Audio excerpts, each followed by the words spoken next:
كم مرة اتكلمت مع حد على الانترنت وحسيت انك اتعرفت على شخص جديد، وبعد ما تقرب منه وترتاح له تكتشف بعد فترة ان كل ده كان اكاونت مزيف فيك يعني، وغالبا بيطلع صاحبك او قريبك عامل فيك مقلب. بس في دراسة حديثة بقى بتقولك ان من كل 10 اشخاص في على الاقل شخص او 2 بيقعوا في فخ الشخصيات المزيفة على الانترنت.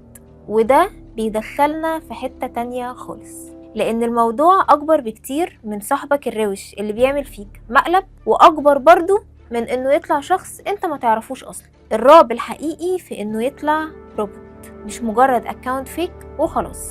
وقبل ما تتخض من كلامي فتعالى أقولك، هل ممكن تقع في حب روبوت ولا لأ؟ أنا منى علاء وجاية أجاوبك النهاردة على السؤال ده في AI Mood On. انت عارف ان في ناس دلوقتي بتتجوز روبوتات؟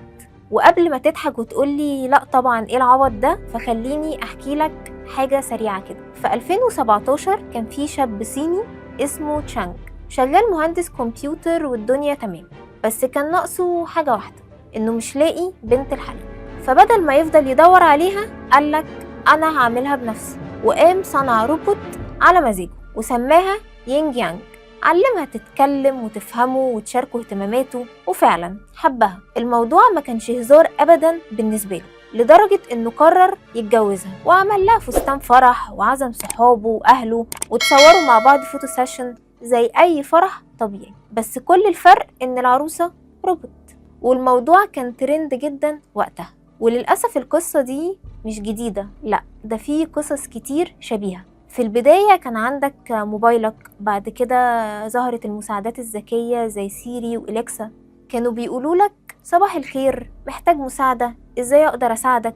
لكن دلوقتي بقى فيه ابليكيشنز كتير مش بتقولك بس صباح الخير، لا دي بتقولك انا هنا علشانك، انا فاهمك، انا عايزة اسمعك. وتحول من تطبيق بيعمل وظيفته لتطبيق بيحاول يبني علاقة معاك ويدخل حياتك بالتدريج.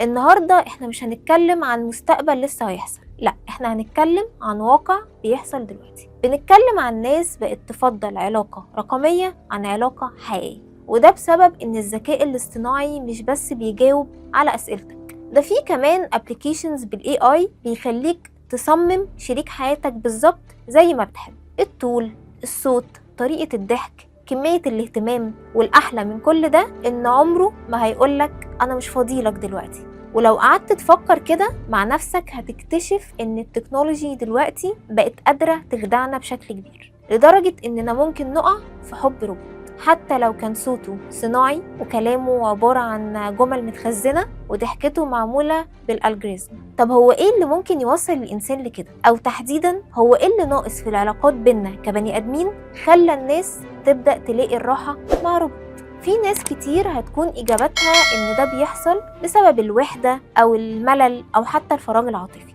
بس في أسباب أعمق من كده بكتير، زي السرعة الكبيرة في الحياة الرقمية اللي بنعيشها دلوقتي. في شباب كتير على مستوى العالم بدأوا يتورطوا بالفعل في علاقات عاطفية مع روبوتات.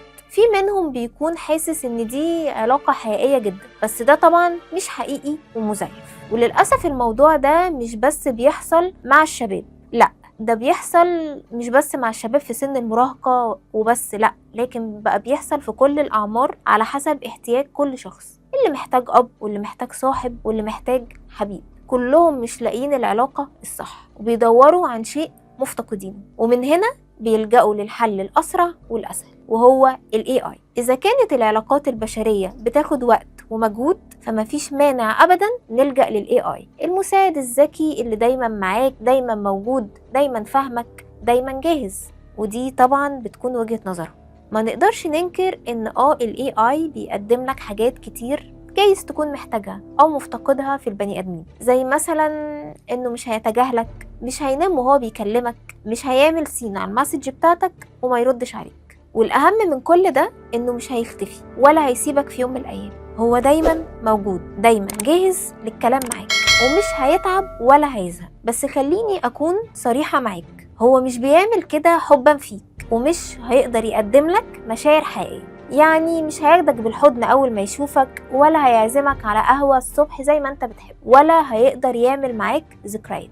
لان هو مجرد خدمة مميزة بيدفع لها اشتراك سنوي مش اكتر. المشكلة مش بس انك ممكن تحب روبوت، لا، المشكلة انك فاكر انك في علاقة مستقرة وانك لقيت الشخص اللي بيفهمك من غير ما تتكلم، بس الحقيقة هي انه بيضرك اكتر ما بيفيدك. بمعنى انه بالتدريج هيبدأ يخليك تفقد كمية التعامل مع الواقع، وهتلاقي نفسك مش قادر تتعامل مع الإحباطات اللي في الحياة، ولا قادر تتحمل الصراعات الحقيقية اللي هتواجهها بعد كده مع الناس. وده بعد فترة هيخليك شخص منعزل تماما عن الناس، وده هيأثر عليك في حياتك من غير ما انت تحس. هتقولي مش مهم، طالما معايا شخص أو شيء قادر انه يفهمني فأنا مش محتاجة أتعامل مع أي حد تاني ولا احس اني وحيد. يمكن الروبوت فعلا مش هيخليك تحس بالوحده، لانه دايما موجود معاك، دايما بيرد عليك، ودايما بيقولك الكلام اللي انت نفسك تسمعه. بس الخطر الحقيقي بيبدأ لما تبدأ تتعلق بيه تعلق وهمي في علاقة ما فيهاش طرف تاني حقيقي.